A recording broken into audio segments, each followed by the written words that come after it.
My name is Flo, welcome to the Ramones Museum. I'm going to show you a few things. Maybe.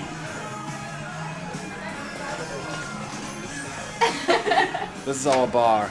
This is where you get the beer. And a lifetime pin. If you pay $3.50, you get a lifetime membership pin, which is this one. This is what you get. And if you come here the second time and you show us a pin, you go in free. It's a bargain.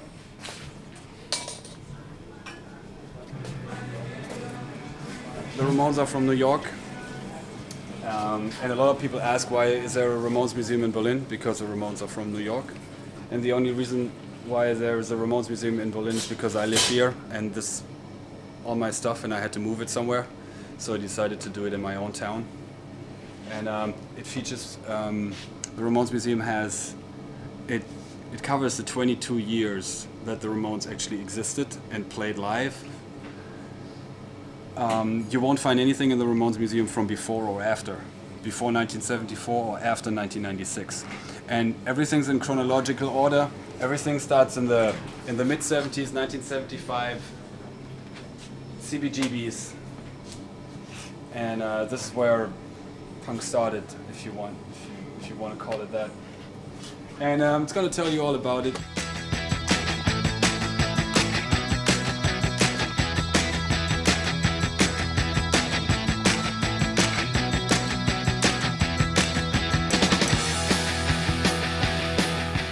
And it's going to tell you all about the first Ramones album, which came out 40 years ago, pretty long time. When did you first see them? I saw them first in 1990, when I was 16. And yeah. And so, and you know, there's lots of photos, lots of t-shirts, lots of signed stuff. It's just a freaky place for nerds like me. Some of the most precious items. This is one of them. It's Didi Ramone's amp, which was also played by CJ Ramone, the last bass player that the Ramones had.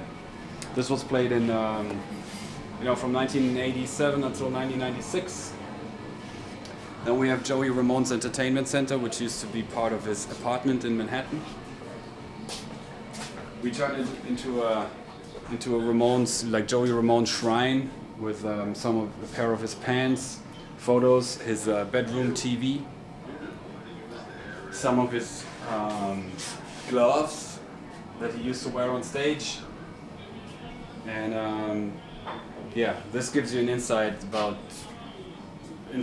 what Joey's life was like at home in New York.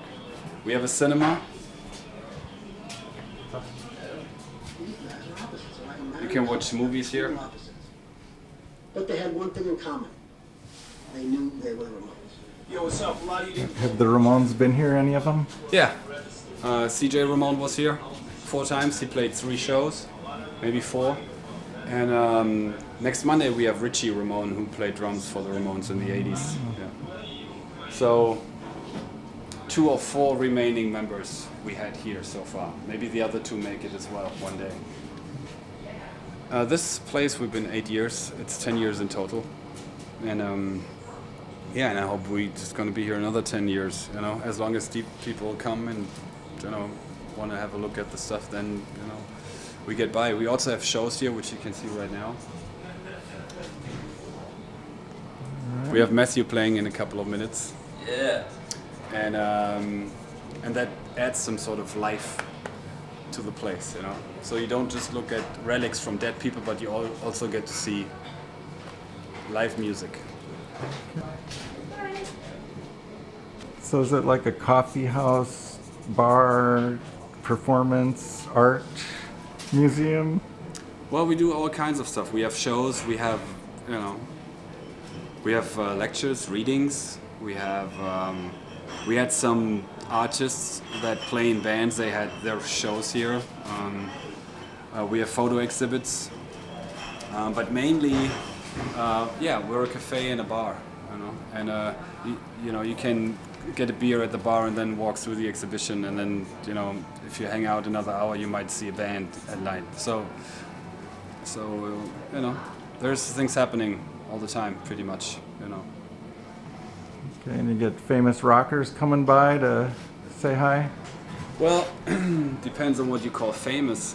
I mean, I guess some people would consider Blondie, Debbie Harry, and Chris Stein famous. They were here. Eddie Vedder from Pearl Jam. All the bands that play are super famous, especially the small punk bands from the middle of nowhere. I mean, there's, you know, it's just a place for misfits. You know, if they're famous or not, it's a place where they can get together and hang out and exchange memories and stories and ideas and listen to music and, you know, have a coffee and, you know, be happy. All right. Well, thanks. Thank you.